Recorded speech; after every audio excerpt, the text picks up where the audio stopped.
Ayan.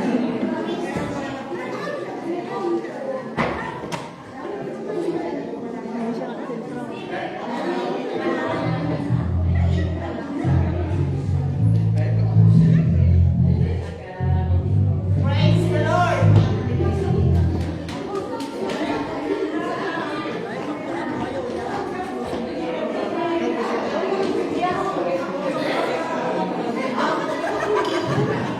Magalalaki ako na mag-start. Tayo po ay umayos na sa ating buwan at mag-umpisa na po tayo sa ating banal na gawain.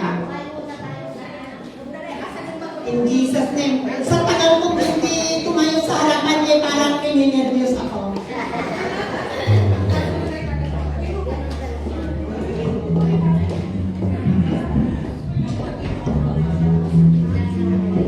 Makipagbukas kayo sa akin dito sa Psalms 146, verse 1 and 2. Sabi dito mga kapatid ay, praise ye the Lord, O my soul. Number 2, while I live, will I praise the Lord. I will sing praises unto my God while I live in a being. Salamat sa Panginoon at nakalipas na naman ang isang linggo na tayo ay sama-sama magpuri at magpasalamat sa Diyos. Bagaman tayo ay maraming pagkukulang, yung Prince ni Masura noong linggo ay para akong nakatamaan dahil ibinibigay yung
ko, Panginoon, na marami kaming pagkukulang, pagkakamali. Sabalit maraming salamat, Panginoon, sa iyong malawak na pag-ibig sa bawat isa. Tulungan mo kami, Panginoon, na mamuhay ayon sa iyong kalooban.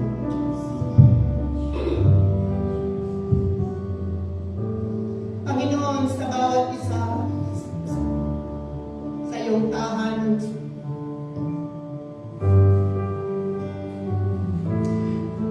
Panginoon, mangusap ka sa bawat isa, Panginoon. Nawa ay lahat, nandoon lagi, Panginoon, ang aming pasasalamat, pagpuri sa iyong ginawa at gagawin pa, Panginoon, sa buhay sa bawat isa, O Diyos. Subalit bago ang lahat, Panginoon,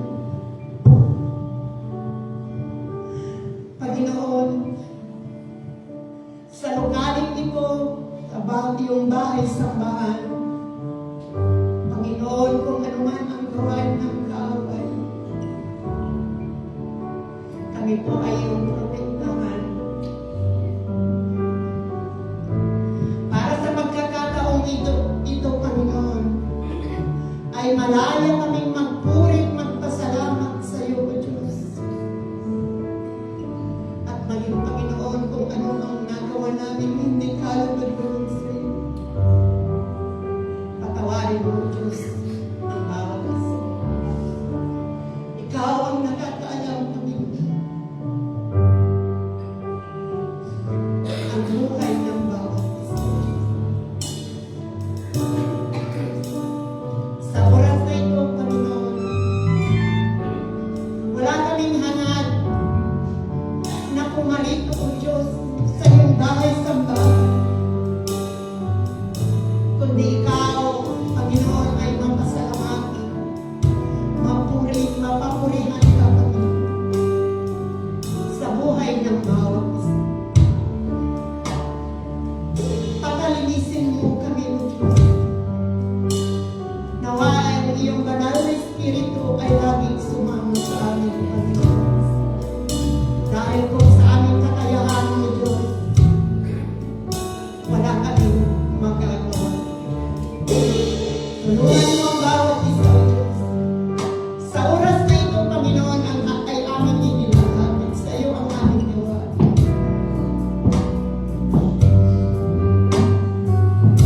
Panginoon, alam ko, O Diyos,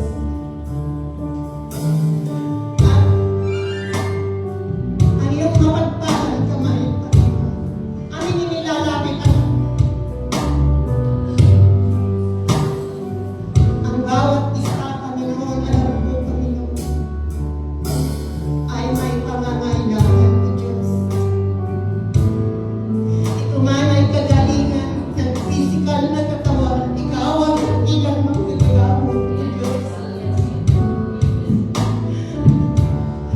Kakulangan man ng pinansyal, O Diyos. Ang iyong mapagpalang kamay, Panginoon, alam mo ang sitwasyon ng bawat isa. At higit sa lahat, Panginoon, ang aming buhay spiritual.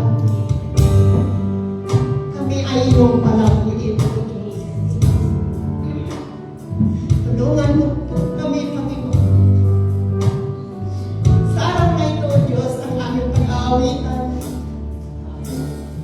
Bigyan mo ang karunungan ng bawat isa, Panginoon, na tatayo sa iyong pulpito, O Diyos.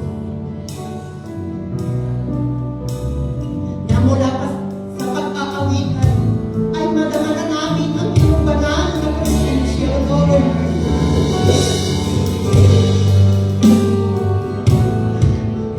Ang song leader, O Diyos, tulungan mong tatayo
presence. Tayo nga po ay magsasaya sa presensya ng ating Panginoon. At kapag ito yung araw na kanyang ginawa upang sama-sama po tayo magpuri. Hallelujah! Yes, let our praise be heard. Amen!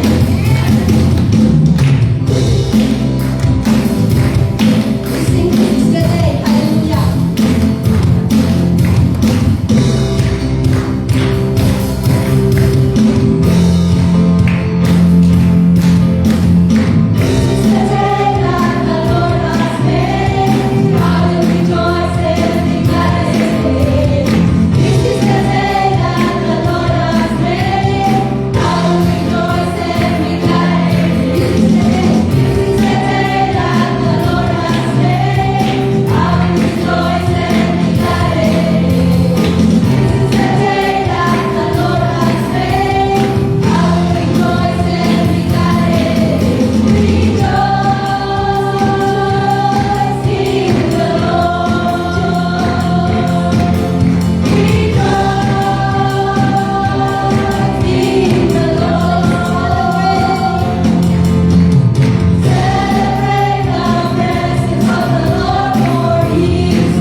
ibang hangad, Panginoon, kundi ang maranasan ng iyong banal na presensya sa umagang ito, Panginoon. Umabot man kami, Panginoon, na napakalakas, ngunit kung wala ang iyong presensya sa aming kalagitnaan, Panginoon, ito'y walang kabuuhan, Panginoon. Ibaba mo nga, Panginoon, ang kalangitan sa aming kalagitnaan at malaya ka nga po, Panginoon, na kumilos, Lord God. Oh, your holy presence, hallelujah. As we raise you in our worship, Panginoon, magkaroon, Panginoon, ng kagalingan, Panginoon, kapahingahan, spiritual breakthrough, Panginoon. Ikaw nga, Panginoon, ang siyang taas sa aming kalagitnaan. Hallelujah.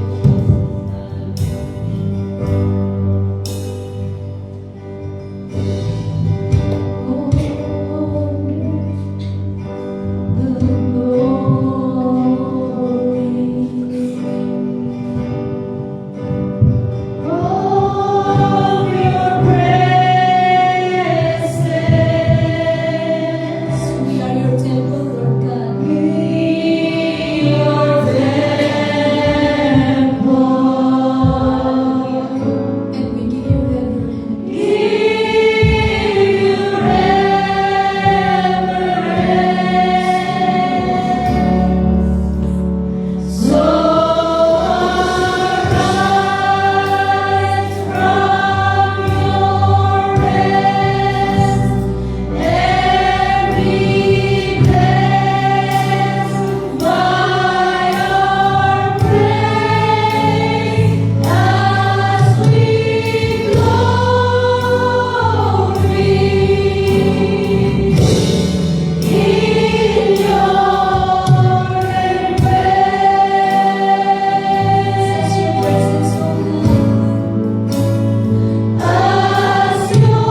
count your blessing. Name them one by one. Hallelujah. Kaya natin bilangin ang pagpapala ng Diyos. Hindi natin kaya bilangin. Amen. Purihin po ang Panginoon. At bago tayo darako sa salita ng Diyos, ay ating pong batiin ang ating mga birthday celebrant. February 17, Sister Christy Guerrero. February 19, Sister Alondra Isala. At ating po ipanalangin ang ating brother Manny and Sister Mano. At sila po ay babalik na sa 23. Prayer for healing, Brother Ian, isa na patuloy natin ipanalangin ang kapatid po ni Alondra. Ating pong tinatawagan ang ating mga birthday celebrant sa harapan. At samahan niyo po ako sa panalangin.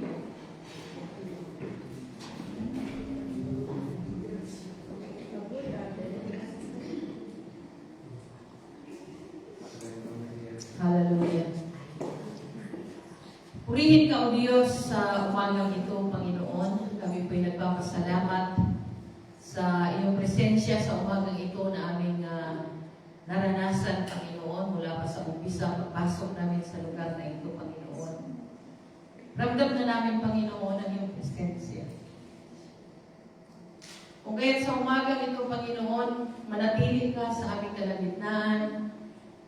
At Lord, kami po'y nagpapasalamat sa araw na ito sa mga kapatid na kung saan ay nagdiwang ng kanilang kaarawan, O Diyos. Maraming salamat sa kanilang mga buhay na ipinagkaloob mo, O Diyos, na kung saan ang buhay na ipinagkaloob mo sa kanila ay kanilang itinalaga sa iyo upang maglingkod sa iyo at magpuri, sumamba sa iyo, Panginoon, sa Espiritu at katotohanan, O Diyos. Hallelujah. Ama, dalangin namin sa dalawang kapatid na ito, Panginoon, Sister Christy, Sister Alondra, Panginoon, na patuloy na maranasan nila ang biyaya, ang pagpapala na nagmumula sa iyo sa kanilang mga buhay, hindi lang sa mga material na mga bagay, Panginoon, kundi higit sa lahat, O Diyos, sa spiritual na mga bagay, Panginoon. Hayaan mo na sa kanilang buhay, patuloy ang kanilang journey, Panginoon, sa paglilingkod sa iyo, na dadagdagan ang kanilang mga taon, O Diyos. Manatili silang tapat at manatili silang maglingkod ng may kagalakan sa iyo, O Diyos. Hallelujah. Na ikaw ang maitaas, Panginoon, at maluwalhati sa kanilang mga buhay. Pagpalain mo ang kanilang pamilya, Panginoon. Hallelujah. Maraming salamat, O Diyos. Hallelujah. At aking ipinagkatiwala sa iyong mga kamay ang dalawang kapatid na ito, Panginoon, kung saan nagdiwang ng kanilang kaarawan at patuloy na ang plano mo, Panginoon, sa kanilang mga buhay ang siyang masusunod, O Diyos. Hallelujah. Aming itinadalangin, Panginoon, ang Brother Manny at Brother Manuela, Panginoon, sa kanilang pagbalik. Lord, ingatan mo sila, Panginoon. Hallelujah. Let your divine protection be upon them, Lord, mula sa kanilang tahanan hanggang sa kanilang pagsakay, Panginoon. Hallelujah. Sa eroplano, O Diyos, makarating sila ng ligtas sa lugar na ito, Panginoon, at makasama namin muli sila sa pagsamba sa iyo, O Diyos. Hallelujah. Patuloy namin itinataas ang kapatid ni Alondra, Panginoon. Dakilang Ama, walang imposible sa iyo. May plano ka sa kanyang buhay, Panginoon. At ang dalangin namin ay mapatunayan niya sa kanyang buhay, Panginoon, na may Diyos na buhay, may Diyos na dakilang manggagamot, hindi lang nagpapagaling ng ng karamdaman, kundi nagpapagaling, Panginoon, ng karamdamang espiritual, Panginoon. Ang dalangin ko sa kapatid na ito, Panginoon, buksan mo ang kanyang puso at kaisipan. Makilala ka niya, Panginoon, bilang kanyang personal na tagapagligtas, Panginoon. Pagmaranasan niya, O Diyos, ang kapangyarihan ng iyong kamay, O Diyos. Kaya ang dalangin namin sa oras na ito, ang himala ng kagalingan, ang kanyang mararanasan sa pangalan ni Jesus. In the name of Jesus, in the name of Jesus. Maraming salamat, Panginoon. Hallelujah. Ganun din sa family up na babalik sa 24, Lord. Dalangin namin ang iyong pag-iingat sa kanila, O Diyos. Hallelujah. Ingatan mo sila sa kanilang pagbiyahe, Panginoon. Hallelujah. At makarating sila, Panginoon, na matagumpay sa Milano, O Diyos. Maraming salamat ang ilang Diyos at sa mga nalingkong na kaloob, Panginoon. Pagpalain mo ito, O Diyos. Pagpalain mo ang bawat trabaho ng bawat pamilya sa iglesia ito, Panginoon. At patuloy na kakamunin ang pangangailangan ng bawat isa. Pangangailangan, Panginoon, ng iglesia ito, O Diyos. At patuloy ka namin luwalhatiin sa larangan ng pagbibigay, O Diyos. At ang mga kaloob na ito ay magamit lamang para sa iyong kaluwalhatian. Maraming salamat ng ilang Ama. At Lord, sa mga salita mo na maipahayag sa araw na ito, hayaan mo, Panginoon, na ikaw, Panginoon, ang magsalita sa Diyos. Gamitin mo lang mga aking bibig, Panginoon, bilang instrumento, Panginoon, sa iyong mga salita. Wala akong magagawa kung wala ka, O Diyos. Patuloy na itago mo ako sa likod ng iyong cross, Panginoon. At ikaw ang makita, hindi ang aking kahinaan. Ikaw ang maluwalhati at paparangalan, O Diyos. Hallelujah. Maraming salamat at Lord, patuloy mo kaming samahan sa pananambahang ito hanggang sa aming pagpunta sa Caldesi mamaya, Panginoon. To you alone the glory, honor, and thanksgiving. In Jesus' name we pray. Amen.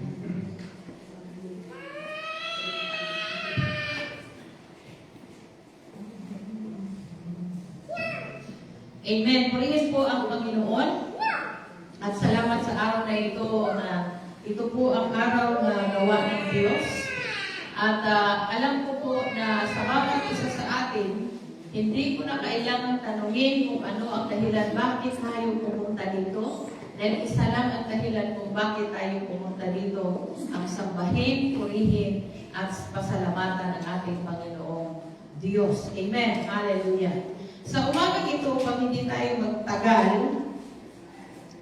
ay ang salita ng Diyos ay laging nagpapaalala sa atin. Maaaring sabihin natin, napakinggan na namin yung mensahe na yan.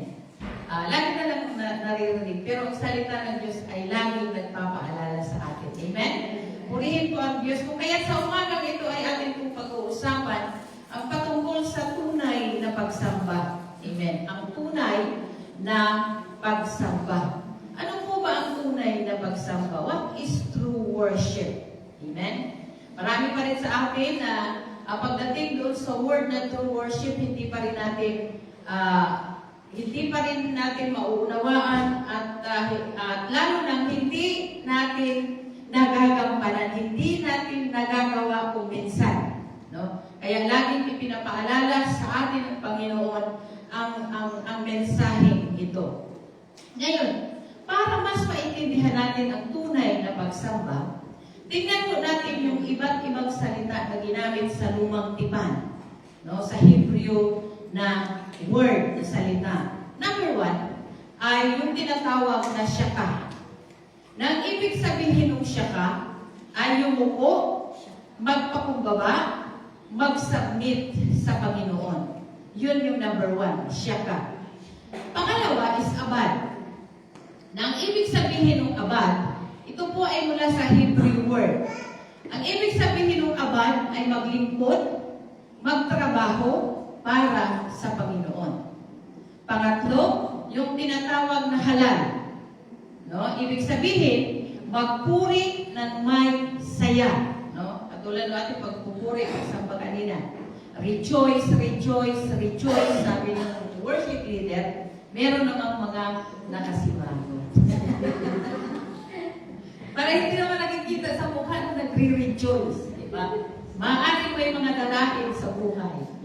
Pero kahit may mga dalahin sa buhay, pagdating sa pagsamba, we rejoice. Amen? Hallelujah. So yun yung halal. Magpuri ng may saya, mag-celebrate kay Lord. Meron bang nagsiselebrate na malungkot? Diba? Walang nagsiselebrate na malungkot. Lahat ng nag-celebrate ay masaya. Amen. Pag nag-celebrate ka ng birthday mo, alam na namang malungkot ka. Hindi, di ba? magsasaya ka. Mas lalo na sa araw ng Diyos na tayo ay nagsiselebrate para sa Kanya. Amen. Hallelujah. So, pang-apat, yung tinatawag na yari. Ang ibig sabihin, nagyari is holy fear. Reverence, ibig sabihin, malalim na paggalang sa Diyos. So, yun yung doon sa lumang tipan.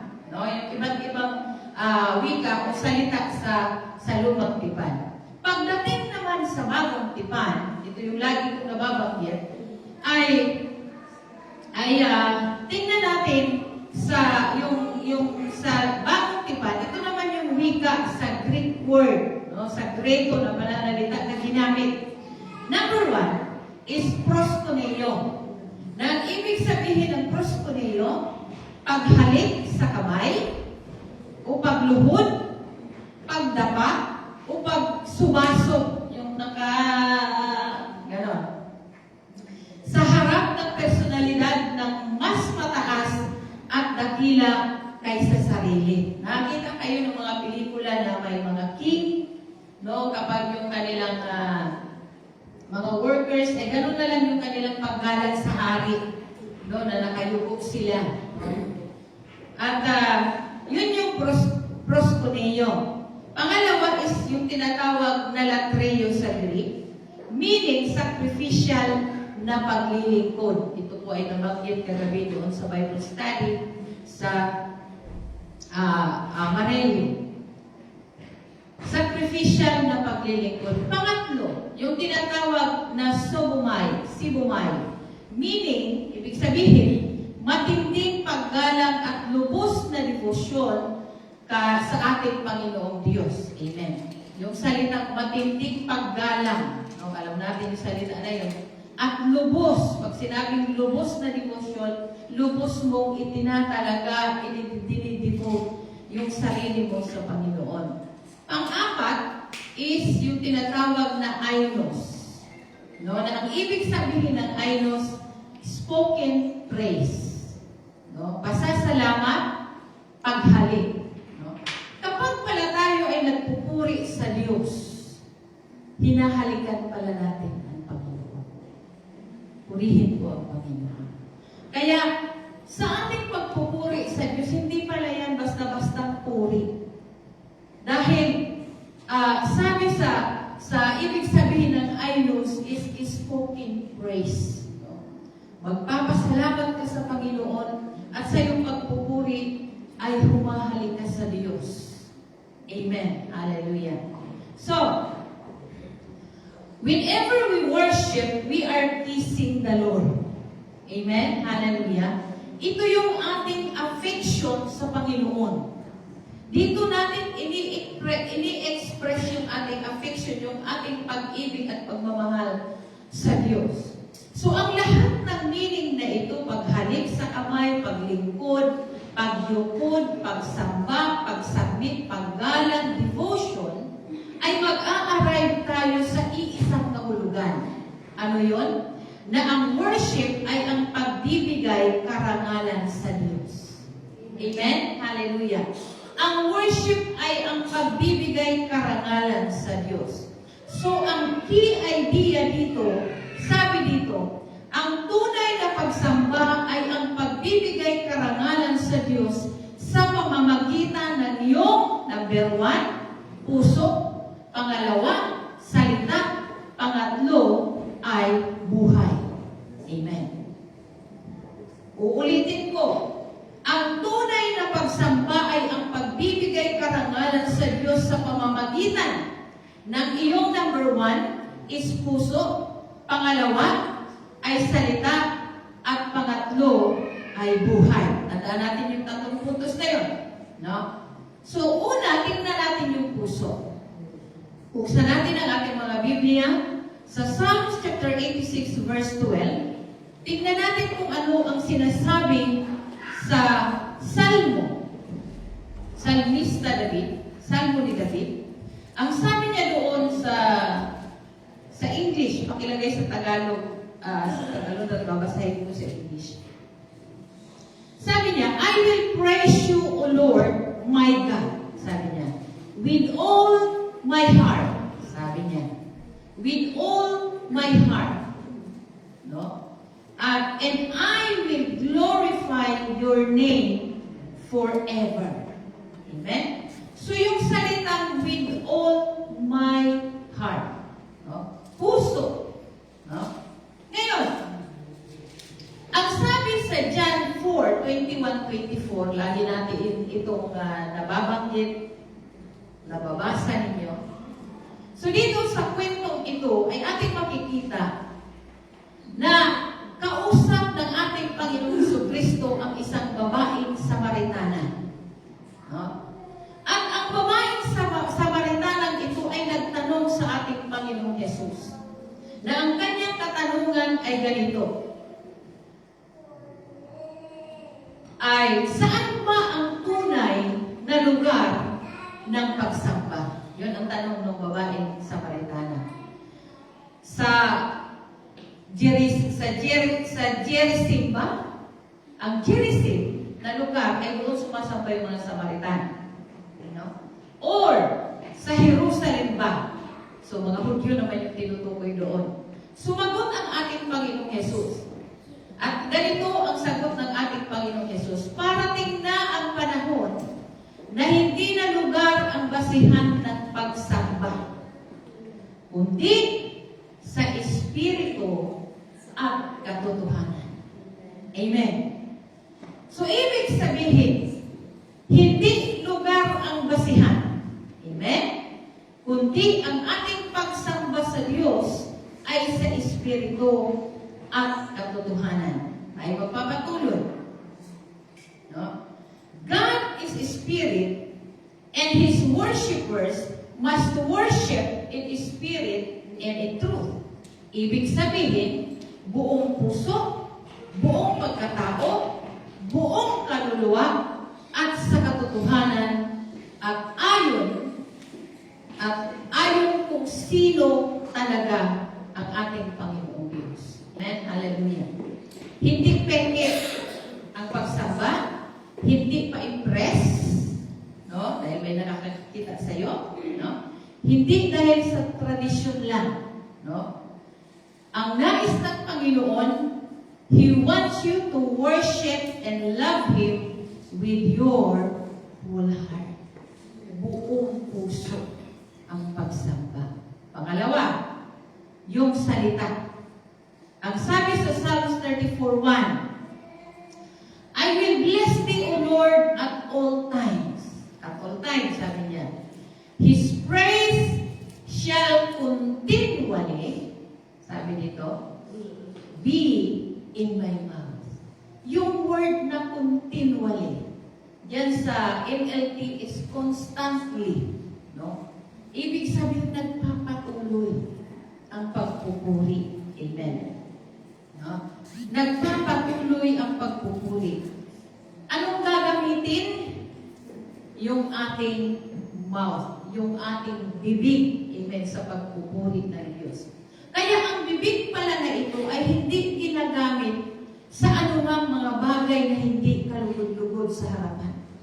Kundi ginagamit lang itong bibig na ito sa mga salita na nagbibigay puri at nagbibigay karangalan sa ating Panginoong Diyos. Amen. Hallelujah, purihin po ang Panginoon. Through your word, sabi niya, nabibigyan mo ng karangalan ang Panginoon. No? Sa pamamagitan ng ating mga pananalita. No? Ang Panginoon sa ating paglilingkod. No? Mabibigyan natin ng karangalan ang Diyos sa pamamagitan ng ating mga salita sa pag-share ng Word of God. Amen. Sa pag-encourage doon sa mga nanghihina. Amen. Sa pagbibigay lakas doon sa mga nanghihina, doon sa mga nalugmok na wala ng pag-asa sa buhay. Ito ang ating gagamitin na para maipahayag natin sa kanila ang salita ng Panginoon at sa pamamagitan ng salita ng Panginoon, mapapalakas sila. Amen. Hallelujah, purihin po ang Diyos. Pangatlo is buhay, yung ating buhay. Amen. Memorize na natin yung verse na yun sa Romans 12:1. No? Ang sabi po sa Romans 12:1, Therefore, I urge you, sabi ni Apostol Pablo, brothers and sisters, in view of God's mercy, to offer your bodies as a living sacrifice. The word living sacrifice, holy, pleasing to God, sabi dito, this is your true and proper worship. Pakatandaan natin, the word therefore, yung salitang therefore, ito po yung conclusion mula sa Romans chapter 1 hanggang Romans chapter 11. Ha? Basahin ninyo yung Romans 1 hanggang 11. No? So, kaya sabi dito ni Apostol Pablo, therefore I urge you, sabi gano'n, ini-encourage ko kayo, brothers and sisters, dahil kinaawaan tayo ng Diyos. No? Kaya ibigay mo sa Panginoon yung buhay mo bilang buhay na alay, buhay, hindi patay. Banal at kalugod-lugod sa Diyos, this is your true and proper worship. Amen. So dito ay ating makikita na ang pagsamba, ang worship, is more than going to church. Mas higit sa pagpunta ng church, no? Worship is more than just a song. Amen. Worship is a life that honors the Word. Buhay na nagbibigay karangalan sa Diyos. Amen. Purihin po ang Panginoon. Kaya, kung tunay kang sumasamba sa ating Panginoong Diyos, parangalan natin ang Diyos sa buhay natin. Amen. Pwede kang tumugtog, no? Sa worship team, sa music team. Pero, di mo napapangalan ang Diyos. Why? Dahil tumutugtog ka para sa karangalan ng iyong sarili. Amen? That's not worship. Hindi yan worship. Pwedeng nasa school ka. Pwedeng nasa trabaho ka. No? Pero napaparangalan mo ang Diyos. That's worship. Amen? Hallelujah? Purihin po ang Panginoon. So makikita natin dito that worship is not dependent on the place. No? Kahit saan ka pwede kang magpuri. Kahit saan ka pwede kang sumamba.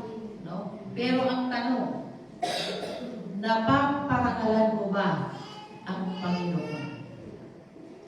Sabi ng ating verse, those who worship Him must worship in spirit and truth.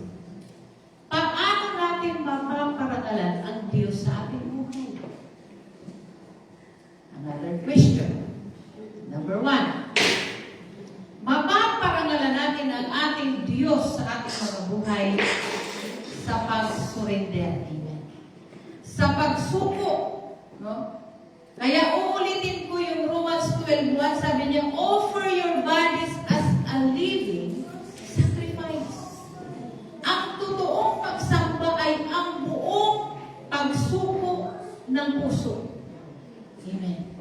Yung buong pagsuko ng puso, buong pagsuko sa ating mga prioridad sa buhay, mga desires natin, relationship natin, amen, mga dreams natin sa buhay, lifestyle natin sa buhay.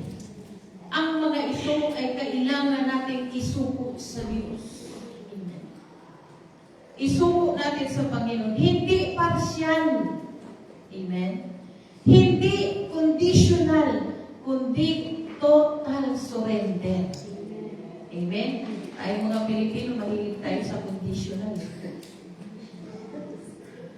Pagdating sa traditional ay meron pa tayong mga tinatagong-tagong mga tradisyon. Pero hindi po ganun ang worship. We need to surrender everything. I-surrender natin lahat. Amen. Ang tanong dito ay napaparangalan ko ba ang Diyos sa aking mga prioridad? Sa aking desires? sa aking relationship na itataas ko ba ang Panginoon sa aking mga pangarap. Kalimitan dito sumasablay ang tao pagdating sa relationship. Kaya, yung ating lifestyle, ano ba yung ating mga lifestyle? Lagi na ituturo sa atin yan about lifestyle. Ano bang meron ako sa aking lifestyle? Yung bang prayer? Diba? So, because the true and proper worship sa Romans 12:1 is by giving a living sacrifice sa Panginoon. Living sacrifice. Kaya pagdating sa sakripisyo, doon tayo sumasablay. Pero itinutuloy tayo ng Diyos sa pamamagitan ng kanyang mga salita. Alam niyo sa Old Testament, kapag may nag-offer ng sacrifice, no? Wala mong natitira doon sa offerer. Binibigay lahat. Walang natitira. Ang ibig sabihin, so dito ay mamatay, sabi dito, na mamatay ka sa iyong sarili. Mamatay tayo sa ating sarili at mabuhay tayo sa Panginoon. Amen? Hallelujah. Ang ibig sabihin ni Paul sa living sacrifice, araw-araw natin iaalay ang ating buhay sa Kanya sa pagsamba. Ang sabi po ni William Booth, na ito po ay isang founder ng Salvation Army, sabi niya, the greatness of a man's power is the measure of his surrender. Sabi niya. So the more na ikaw ay sumusubok sa Diyos, the more na ang lahat ay isusurrender mo sa Panginoon, the more na magkakakilos ang Diyos sa buhay. Amen? Purihin po ang Panginoon. Pangalawa, obedience. Pagsunod. Ang sabi po sa John 14:15, if you love me, keep my commandments. Ang bilis-bilis natin pag nag-Bible, no? Yun lang yung namibubuhay natin. Kabababaang, kainiksi ang verse. Pero ang tanong, nagagawa ba natin yun sa buhay natin? If you love me, keep my commandments. Diba? Because obedience to God is the real proof of love. Ang pagsunod sa Diyos, yun yung tunay. Yun yung nagpapatunay na totoong mahal mo ang Diyos. Hindi lang pag Sunday worship. Amen. Kundi Monday to Saturday obedience. Hindi lang Sunday obedience. Kundi from Monday to Saturday, obedience yan. Amen. Hallelujah. Pasensya na may mga natatamaan. Amen. Yan ay paalaala sa atin. Amen. Kasi alam niyo mga kapatid kung bakit tayo laging pinapaalalahanan ng Panginoon sa kanyang mga salita. Malapit nang darating ang Panginoon. At hinahanap niya yung mga taong sumasamba sa kanya sa Espiritu at katotohanan. Amen? Tayo nagpapasalamat sa Diyos dahil patuloy na naghahanap ang Panginoon sa mga sumasamba sa Kanya or sasamba sa Kanya sa Espiritu at katotohanan. Purihin po ang Panginoon. So ano yung sabi ko kanina, hindi lang pag Sunday worship, kundi from Monday to Saturday, obedience. Amen. Sumunod tayo. So, kung minsan ay may mga Kristiyano na Sunday Christian lang, no? Pagdating mo sa Monday at Saturday, hindi na siya kilala ng mga tao. Diba? No? Hindi ganun ang worship. No? Hindi ganun ang pagsamba. Worship is a lifestyle that you honor God. Amen. Hallelujah. Si Jesus mismo ang nag-connect ng pag-ibig at pagsunod. Amen. Hallelujah. Ibig sabihin, sumusunod ka, hindi dahil napipilitan ka, kundi dahil mahal mo ang ating Panginoong Diyos. And that is true worship. Amen? Hallelujah. So, ang obedience, third ordinary to holy worship. Meron pong isang mananampalataya Isaiah na siya ay nakaupo sa wheelchair. Pero kahit siya ay nakaupo sa wheelchair, siya ay napaparangalan niya ang Diyos sa kanyang paglilingkod. Nagmamap siya, naglilinis siya ng church. Hindi niya magagawa yung normal na ginagawa natin. No? Na nakakatayo tayo, nakakapagsayaw tayo sa Panginoon, siya hindi niya magagawa yun. Dahil sa kanyang kapansanan. Pero, napaparangalan niya ang Panginoong Diyos sa kanyang buhay sa paglilingkod sa pamamagitan ng paglinis. Na nakaupo siya ng wheelchair. Nakakapag-map siya. No? Sa bahay ng Diyos. So, nabibigyan niya ng karangalan ang Diyos sa pamamagitan ng ganong galaw. Amen. That is worship. So, not just surrender and obedience, but also praise. Sabi po sa Psalms 145 verse 3, Great is the Lord and most worthy of praise. His greatness no one can fathom. Psalms 145 verse 3. Ang sabi dito, praise is the act of honoring, magnifying, and expressing admiration for God, for who He is, not just for what He does. Sabi dito, hindi lang kung ano yung nagagawa ng Diyos sa ating buhay, sa kapalang tayo magpuri at magpasalamat sumamba sa Diyos.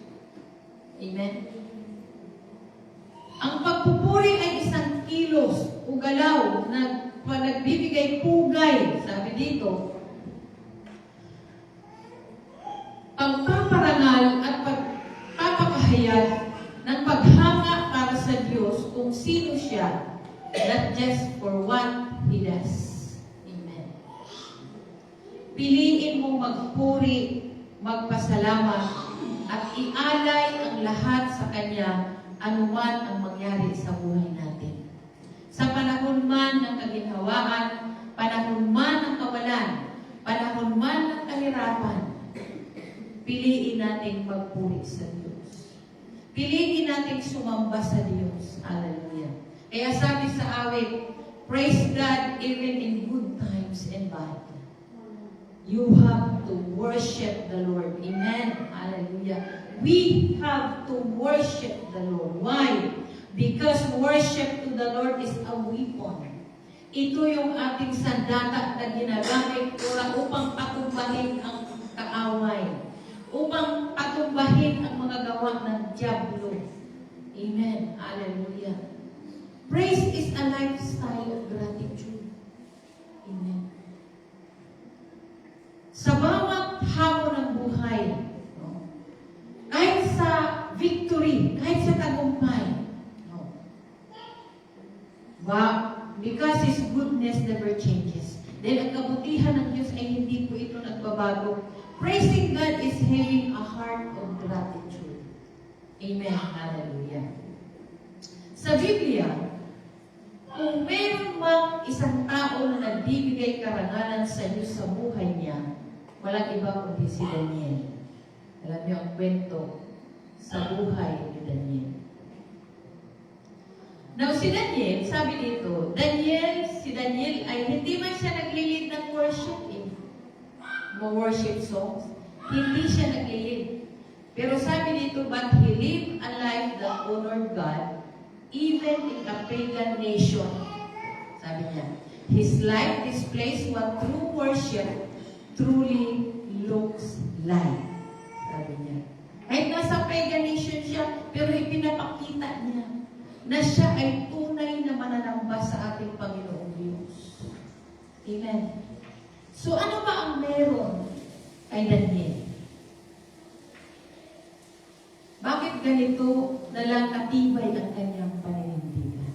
Ano ba ang meron sa kanya? Number 1 is conviction. Sa Daniel chapter 1 verse 8, sabi dito, but Daniel, sabi dito, purpose in his heart that he would not defile himself with a portion of the king's delicacies, nor with the wine which he drank. Wherefore, he requested of the chief of the eunuchs that he might not defile himself. Ano ang sabi niya diyan? Ayaw niyang madumihan. Ayaw niyang ma-defile yung sarili niya. No? Kahit sa isang porsyon lang na pagkain ng hari, ayaw niya. Tinanggihan niya yung pagkain ng hari. No? At nag-request siya doon sa eunuch na ito ang aming kakainin, sabi niya. Ganun ho katibay ang conviction ni Daniel. No? Bagamat nandun siya sa pagan nation, pero nanindigan siya, tumayo siya, na ang Diyos na kanyang pinaglilingkuran ay buhay at makapangyarihan at ayaw niyang madumihan ang kanyang buhay sa pamamagitan lamang ng mga pagkain. Kaya tinanggihan niya yung pagkain ng hari. Ayaw ko niyan. Hindi ko kakainin yung pagkain na yan. Ito ang gusto kong kainin, sabi niya. Kaya dito, bagamat sila ay binihag sila, so, di ba, nung panahon, nung time na yun, kapag hindi nila kakainin yung offer ng hari, papatayin sila. No? Pero ang hari ay nagpasya na sila ay hindi papatayin, imbis na patayin, i-training sila at pakainin. No? Yun yung pasya ng hari. Yung pagkain na nilatag sa kanila ay hindi ayaw ni Daniel kainin yun. No. So, anong mangyayari? Di papatayin sila. Pero dahil matibay yung conviction ni Daniel, nanindigan siya, pinanindigan niya yung kanyang pananampalataya, no, ni Daniel, na ayaw niyang dumisan ang kanyang pagkatao dahil sa ganun lamang na paraan. Ayaw niyang dumihan ang kanyang sarili. At sabi niya, ayaw kong sumuway sa aking Panginoon. Yun ang paninindigan ni Daniel. Ayaw kong sumuway sa Panginoon sa buhay ko, sabi niya. Ayaw ko pong kainin yan at nag-alak na yan. Amen. Mga magulang at mga kapatid, ang mundong ito ay maraming mga offer sa atin. Amen. Ang daming offer ng mundong ito. Pero ang tanong doon, katulad ba tayo ni Daniel na naninindigan pagamat nandoon siya sa nasyon ng mga pagano? Pero nanindigan siya na ayaw niyang dumisan at dumihan ang buhay niya para sa Panginoon. Dahil ang buhay niya ay nakalaan para sa pagsamba sa Diyos. Ang buhay niya ay nakalaan para bigyan niya ng karangalan ang Diyos na buhay. Na nagligtas sa kanya doon sa yungib ng mga leon. Purihin po ang Panginoon. Na dahil sa matibay na paninindigan ni Daniel, no, pinayagan siya. Binigyan siya ng favor ng king na kahit hindi niya yung kakainin yung nilatag sa hari, yung gusto niya ibinigay ng hari sa kanya. Kaya nabuhay po si Daniel. Sabi dito, nabuhay siya at siya ay naging matalino. No? Naging matalino pa siya doon sa lahat ng mga tao doon ng panahon na yun. Ganon kagrabe ang conviction ni Daniel. Kapag pala ikaw ay naninindigan sa iyong pananampalataya, mas lalo kang iaangat ng Diyos spiritually, purihin ko ang Panginoon. Kapag paninindigan mo yung pananampalataya mo, na ayaw mong dumisan yung larawan ng Diyos sa buhay mo. Kasi tayong mga mananampalataya, ang nakikita ng mga tao sa atin ay yung larawan ng ating Panginoong Hesukristo. Dahil yung Panginoong Hesukristo, yung Espiritu ng Diyos na nanahan sa atin. Kung kaya kapag nakita ng mga tao na ang larawang ito ay nadungisan, ang makikita nila yung dungis. Hindi yung larawan ni Kristo. Nasisira yung karangalan ng Diyos sa pamamagitan ng buhay natin kapag hindi natin pinaninindigan ang ating pananampalataya. Amen. Kaya si Daniel ay napakagandang tularan dahil ganon katibay ang kanyang conviction. Pagtayo niya pagdating sa pananampalataya. Amen. So ano pa ba ang makikita natin kay Daniel? No? Nabigyan niya ng karangalan ang Diyos sa pamamagitan ng tinatawag na excellence. Sa Daniel 6:3, sabi niya, si Daniel ang natatangi sa kanilang lahat dahil sa kanyang pambihirang kakayahan. Kaya pinalat ng hari na siya ay gawing tagapamahala ng buong kaharian. Mantakin mo, doon lamang sa paninindigan ni Daniel, yung conviction niya, matibay niyang conviction sa kanyang pananampalataya. Ano ang nangyari sa kanya? Ya? Ginawa siyang tagapamahala sa buong kaharian. Purihin po ang Panginoon. Na kung tutuusin, ito po ay malaking insulto sa mga opisyal ng Persya. Kasi itong Israelita na ito ang magiging tagapamahala nila. Sa sobrang galing niya, talagang hinusaya niya. Hindi siguro galing na kung anumang galing meron siya. Pero kung ikaw ay magaling, mahusay, samahan mo ng paggalang sa ating Panginoong Diyos. Samahan mo ng matibay na paninindigan sa pananampalataya, mas lalo kang iaangat ng Diyos. Purihin po ang Panginoon. Amen po ba tayo doon? Purihin po ang Panginoon. So dito ay ating makikita na pinarangalan niya ang Diyos sa pamamagitan ng kahusayan, no, na ipinakita niya. At ang nangyari pa, hindi lang itong isang beses, kundi araw-araw pinapakita ni Daniel ang kanyang kahusayan. Amen. Kahusayan sa paninindigan sa kanyang pananampalataya. Amen. Purihin po ang Panginoon. Kaya, tumagal siya ng almost 70 years sa kanyang paglilingkod sa kaharian with flying words. Purihin po ang Panginoon. Amen. Hallelujah. Mga magulang at mga kapatid, kung itataas pala natin ang Diyos with excellence, husay, sa ating mga ginagawa, hindi para sa ating sarili, hindi para sa ating glory, but for the glory of God. Amen. Mahusay ka man, excellence ka, but do it for the glory of God. Amen? Hallelujah. Hindi lang conviction and excellence, but integrity ang meron kay Daniel. Sa Daniel 6:4, sabi niya, dahil dito, ang dalawang kasamang administrador at mga gobernador ay naghahanap ng kamalian sa pamamahala ni Daniel upang paratangan siya. Ngunit, sabi dito, wala silang makula dahil si Daniel ay tapat sa kanyang tungkulin at maaasahan. Yung salitang tapat sa kanyang tungkulin. Church, may nakatingin man wala sa ating paglilingkod sa Diyos.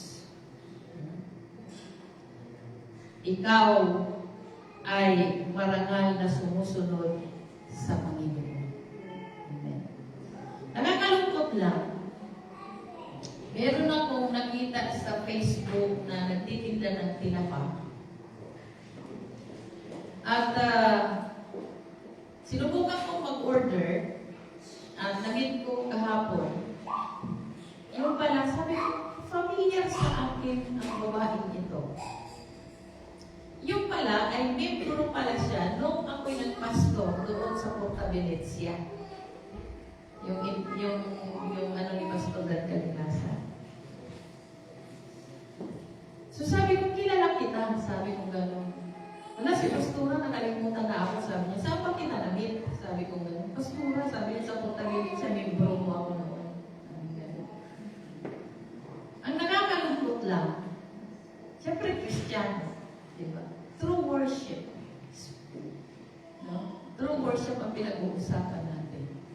nagpapataya siya ng mga numero. That's not true worship. Amen. May tao man na nakakakita sa iyo kung wala. Maglingkod ka sa Panginoon. Sumamba ka sa Panginoon. Sa Espiritu at katotohanan. Amen. Hallelujah. Pagin mo, Panginoon. So, doon ako nalungkod. Na nakita ko siya na gano'n. Pero umaatin siya sa GIL. So, hindi yung true worship. Kasi doon sa Romans 12:1 sabi niya, holy and acceptable to God. Amen. Kaya yung integridad na meron si Daniel, wala silang maibabato sa kanya. Bilang isang Kristiyano. Kahit naghanap sila ng maibabato sa kanya, wala silang mahanapan dahil sa katapatan ni Daniel. Mga magulang at mga kapatid, dagdag natin ang mga puntos nito. Sa ministry, kahit anong liit ng ministry meron ka, gampanan mo ng may katapatan. Hindi lamang nasa ministry, ay tayo ay taga-upo lang dyan, taga-walis, membro ka lang ng church, magiging tapat tayo sa ating paglilingkod sa Diyos. Amen. Dahil kung ikaw ay kakitaan ng Diyos ng katapatan, i-level up ka ng Diyos doon sa iyong kinalalaman. Amen. Hallelujah. Kaya dito mga magulang at mga kapatid, tandaan natin ang mga puntos na ito. Dapat matuto tayong tumayo sa pananampalataya natin. Matutunan natin panindigan yung ating pananampalataya. Tayo ay magkaroon ng puso at gilas sa paglilingkod sa Panginoon. Amen. At dapat meron kang integridad. Meron tayong integridad na may nakatingin man o wala. Amen. Tayo ay sumusunod at nagtitiwala sa ating Panginoon. Amen. Hallelujah. Purihin po ang Panginoon. Si Apostol Pablo ay sinamarize niya ang kanyang buhay sa pagsamba sa ating Panginoon. Ano ang sabi ni Apostol Pablo sa Philippians 1:21? For to me, to live is Christ, and to die is gain. Sabi ni Apostol Pablo. Saganang akin ang mabuhay kay Kristo, at maging ang aking kamatayan ay ang kapakinabangan. Kamatayan na lang, pakinabang pala yung kamatayan. Diba? Dahil naging tapat si Apostol Pablo sa paglilingkod sa Diyos. The chief of a man is to glorify God. Amen. Sa Colossians 3:17 sabi niya, and whatever you do in word or deed, sabi gano'n, do all in the name of the Lord Jesus, giving thanks to God the Father through Him. Sa ibang salin, sabi niya, do it for the glory of God. Amen. Sa ating pagtatapos, mga magulang at mga kapatid, ang tunay na pagsamba ay ang pagbibigay karangalan sa Diyos sa pamamagitan ng ating buhay. Amen. Hallelujah. Tayo po lang ay tumayo. Ang pagbibigay karangalan sa Diyos, ang tunay na pagsamba sa Diyos, ay ang pagbibigay karangalan sa Diyos sa pamamagitan ng ating mga buhay. Sumamba tayo sa Panginoon, lungkot tayo sa Panginoon, halikan natin ang Diyos, ang Panginoon, through our worship. Mahalin natin ang Panginoon. Sundin natin ang Panginoon. And the last one, surrender tayo sa ating Panginoon. Gawin natin itong lahat para sa kanyang kaluwalhatian at karangalan. Purihin po ang Panginoon. Sa umagang ito ay atin pong sambahin ang Panginoon. At maraming salamat sa kanyang mga salita na ang tunay na pagsamba ay kanyang ipinahayag sa atin sa araw na ito. At nawa sa bawat mga puntos na ating naipahayag mula sa salita ng Diyos ay makatandaan po natin sa araw-araw nating paglingkod sa Panginoon. Amen po ba tayo? Hallelujah. Atin pong bigyan ng kaluwalhatian ng Diyos sa umagang ito. At atin pong suriin ang ating mga sarili saan pa tayo sa larangan ng tunay na pagsamba sa Diyos. Meron bang mga bagay na hindi natin ay isubok sa Panginoon? At habang inaawit natin ang pawiting ito, pagwalhati sa Diyos, gawin natin ang pagsubok sa Panginoon sa mga bagay na hindi natin pagsubok sa Panginoon bilang tunay na pampananampalataya sa ating Diyos. Hallelujah. Oh, we glorify your name, Jesus. Hallelujah. Ikaw ang tunay na Diyos na dapat tuwalhatiin. Hallelujah. Tuwalhatiin ka ng buong puso.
bagay na ito, O Diyos, kung minsan kami po ay sumasablay, O Diyos.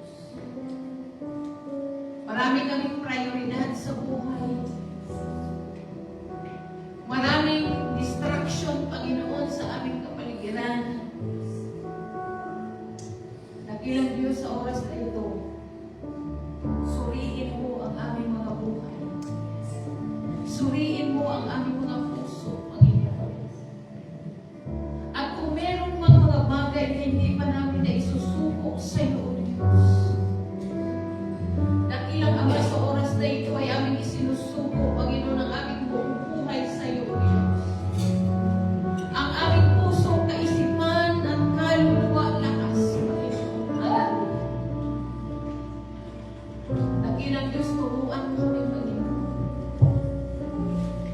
Napahalagahan ang priority, Panginoon, sa paglilingkod, sa pagsangwa sa iyo, Panginoon,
hindi lamang sa mga material na mga bagay,